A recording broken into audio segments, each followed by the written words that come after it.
Oi, turma, tudo bem? Que tal hoje falarmos sobre depreciação? Já ouviram falar? Não? Bora para a aula!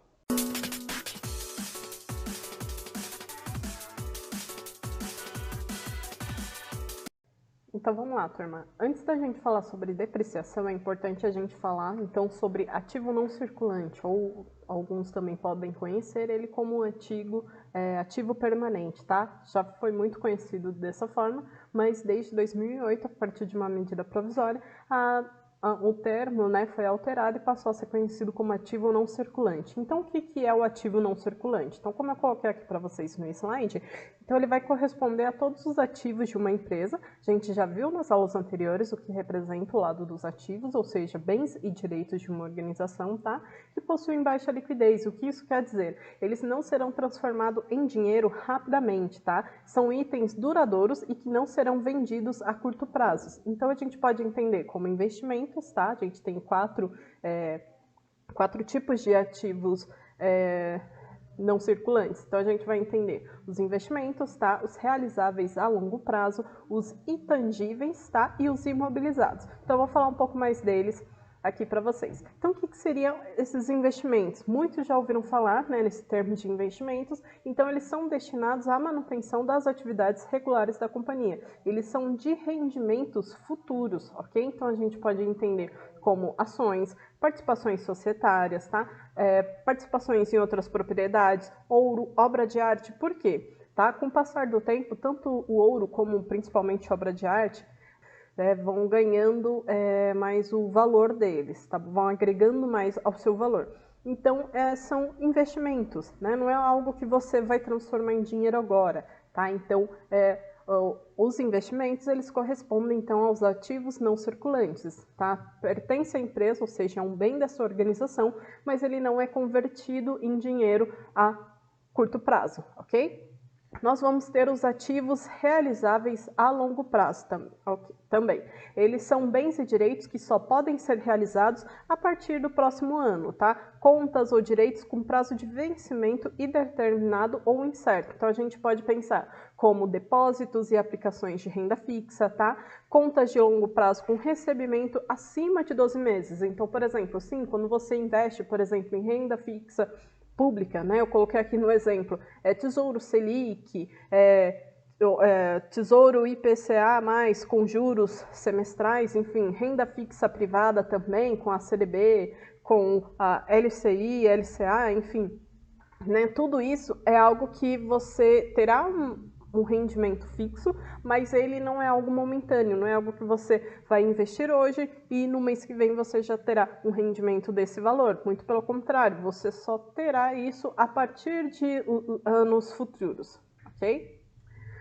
Ativos intangíveis. Então, o que isso quer dizer? Eles não existem fisicamente, tá? Mas eles contribuem para a receita da empresa. Então, a gente conhece muito ativos intangíveis de outras organizações, como direitos autorais, muitas franquias espalhadas por aí, marca, patente, tá? Software, capital intelectual também, ok? Então, tudo isso faz parte, corresponde ao bem das organizações, tá? Mas não há uma liquidez rápida, então você não consegue converter a marca de uma empresa, por exemplo, em dinheiro da noite para o dia, ok? Então isso requer muito tempo, então não é algo que você consiga simplesmente transformar em dinheiro, ok?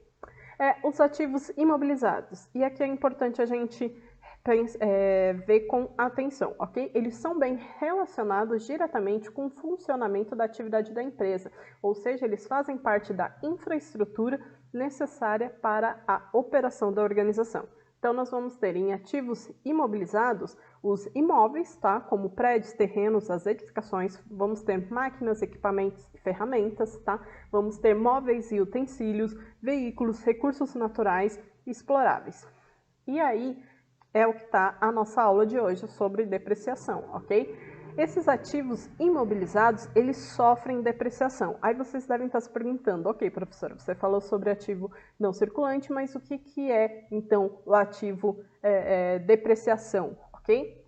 Então, vamos lá. A depreciação, ela nada mais é que a perda de um valor decorrente do seu uso, tá? Ou do desgaste natural, ou até mesmo da obsolescência da peça, né? Então, se a gente for pensar o caso de um computador, o computador ele tem uma vida útil, tá? Depois de um determinado tempo, há outras tecnologias mais avançadas que esse computador, então esse computador ele se torna obsoleto. Então, a depreciação ela ocorre porque ela entende que, conforme você utiliza determinados bens, tá? Principalmente os ativos imobilizados, como eu mostrei no slide anterior, eles vão depreciar ao passar do ano. E a gente precisa ter essa conta de depreciação, porque se você comprar algo no valor de 150 mil, daqui 3 anos, quando você for vender, não, você não irá vendê-lo por 150 mil, você irá vender o valor depreciado, ou seja, o valor que ele vale após 3 anos de utilização, seja de uma máquina, seja até mesmo de um imóvel, ok?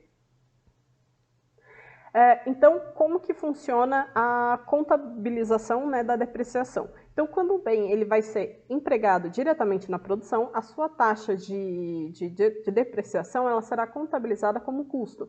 Já a depreciação dos bens que são utilizados diretamente na produção é lançado como despesa. A depreciação pode começar a ser contabilizada, tá, a partir da instalação desse bem ou ao final do período da sua vida útil. Tá? Ele não poderá ultrapassar o custo de aquisição do ativo. Então, como eu dei o exemplo, né, a depreciação ela não pode ultrapassar o exemplo que eu dei para vocês dos 150 mil, porque, né, o bem vale 150 mil, como que ele vai perder mais do que o próprio valor dele? Então, a taxa de depreciação ela depende do desgaste que o bem sofre com o uso. Tá? Essa tabela aqui que eu coloquei, ela não é uma tabela alheia, ela não surgiu do nada. Okay? Quem fiscaliza, tá, a depreciação dos bens, tá, tanto na sua taxa de depreciação como na vida útil, é a Receita Federal. Então, para o caso aqui, como está no exemplo, né, edificações vão sofrer uma taxa de 4%. Qual é a depreciação dessas edificações? 25 anos. As instalações, então, as instalações dentro de uma organização sofrem 10% de depreciação e uma vida útil de 10 anos, tá? Móveis, utensílios, máquinas e equipamentos, ferramentas, computadores aqui e equipamentos de informática, eles já sofrem uma depreciação de 20%, ok? E tem uma taxa de vida útil de 5 anos. Veículos com capacidade de até 10 passageiros sofrem depreciação de 25% e uma vida útil de 4 anos. Tá? O mesmo acontece com demais veículos, como tratores e carros, ok? Então, vamos ver como funciona o cálculo da depreciação. Eu trouxe aqui alguns exemplos para vocês terem uma noção de como funciona a depreciação, ok? Então, a gente tem nesse primeiro caso aqui a depreciação acumulada. Ela vai ser a dedução conforme o tempo de utilização do bem imobilizado. Então, um exemplo, se um determinado ativo deprecia R$5.000 por ano, ao final do terceiro ano, ele terá acumulado R$15.000 de depreciação. Não importa qual seja o valor dele, né, nesse exemplo aqui, mas vamos dizer lá que um ativo tem um valor de 200 mil. A cada ano, ele irá depreciar 5 mil por ano. Então, eu sei que daqui 3 anos, esse meu bem ele não vale mais 200 mil. Ele vale 185 mil. Próximo exemplo, depreciação anual. Para a gente entender a depreciação anual, a gente precisa considerar aqui, ok, o valor residual, que é aquele em dinheiro que sobra após o período da vida útil ou econômica, tá, do bem. Então, muitas vezes, esse valor ele pode ser zero, tá, ocorrendo o desgaste total da peça. Atualmente, a gente não compraria um computador da década dos anos 2000. Por quê? Tanto o software está defasado, como até mesmo os equipamentos do computador, né, o próprio hardware dele, não é compatível com os sistemas atuais. Então, é um material que eu não tem mais valor no mercado, ou então eu só poderia comprá-lo para virar sucata, ou de repente para ser como objeto de decoração. Ainda assim, ou o valor dele vai ser zero, ou um valor muito, muito baixo. Então, eu coloquei aqui o exemplo do computador para vocês, ok? Que no caso, após a vida útil dele, o valor residual dele é de R$200. Por que R$200? Porque esse bem ele vai se tornar sucata. Eu vou vender ele, ele será desmanchado, as peças serão revendidas para a sucata. Então, um computador no valor de R$3.500, quando foi comprado, ele tem uma taxa de depreciação de 20% ao ano e vida útil de 5 anos. Em sua obsolescência, ele é vendido como sucata por R$200. Então, para a gente fazer essa depreciação anual nesse modelo, eu tenho que colocar o custo do meu computador, R$3.500, menos o valor residual dele, que nesse caso é R$200, mas pode acontecer de ser simplesmente um zero. E eu faço isso dividido pela vida útil dele, que no caso sabemos que é 5. Ou seja, a cada ano esse computador ele perde R$660 de depreciação, ok? Estamos chegando então na depreciação linear.